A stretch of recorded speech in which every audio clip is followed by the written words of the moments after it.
Today, we're going to be doing the Global Food Initiative's Cooking with a Student Budget program here with Global Food Initiative Fellow Christy and Bioregional.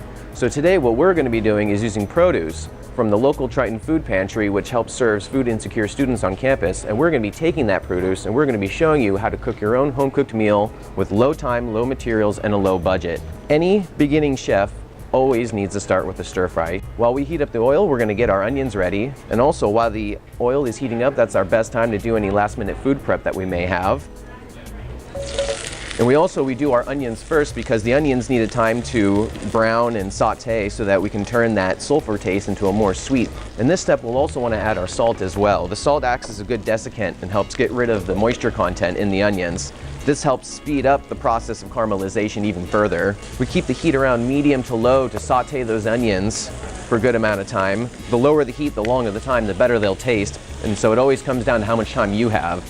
If you're really pushed for time, you can even dice your onions and then microwave them for a couple minutes.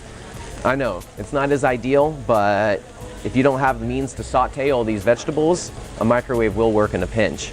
Now, I personally like to use a good garlic salt. Sometimes being a student, you don't have a lot of fridge space or storage space and you want to be able to just use things right on the go. All right, our onions are starting to smell sweet and they're starting to brown up real nicely. Now what we can start doing is adding our larger chunk with more fibrous material, such as our carrots, our zucchini, usually a big handful.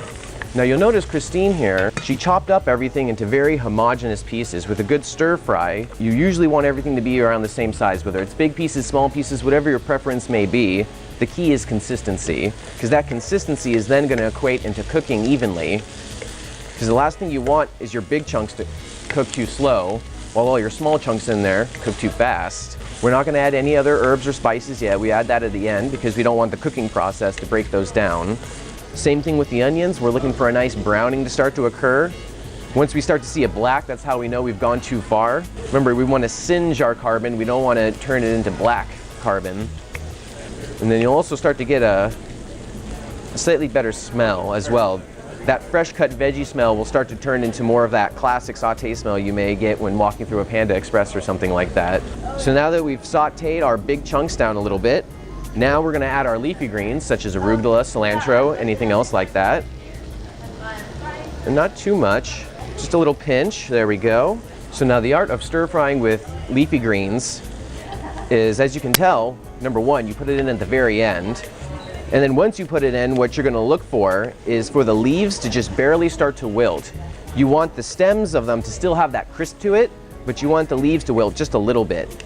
That's how you know that you've kind of cooked that oil and that other veggie taste into it.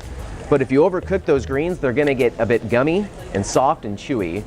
And that can sort of ruin the crispiness of the stir fry. Now, of course, this is all a matter of preference. If you want to nuke your stir fry down to the point where you can essentially eat it with a straw, that's your business.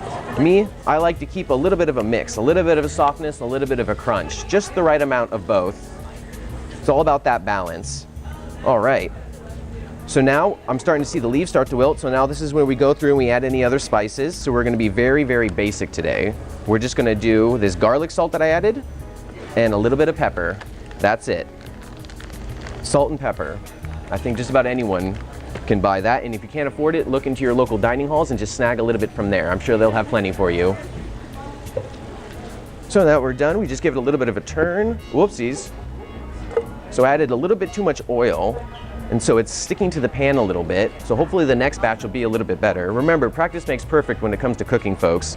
And we try to scrape the pan really good, especially if we're going to be reusing it. One, so we don't waste anything.